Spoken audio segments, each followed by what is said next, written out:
Akala ko noon, the best supplier ay yung pinakamura. Kaya super canvas ako noon tuwing may bibilhin ako at saka super tawad. Kasi akala ko noon, pag napamura ako, mas lalaki ang aking mga profits. Pero sa katagalan ko sa business, eto ang natutunan ko.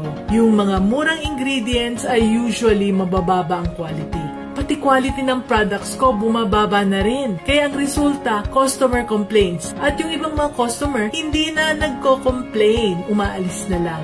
Hindi pala sulit ang mag-rely lang sa suppliers na pinakamura. Mas importante pala yung quality ng stocks nila. Yung reliability at saka yung kanilang trustworthiness at yung madaling kausapin. Especially yung mga supplier na kapareho namin ng values tulad ng quality, consistency at saka integrity.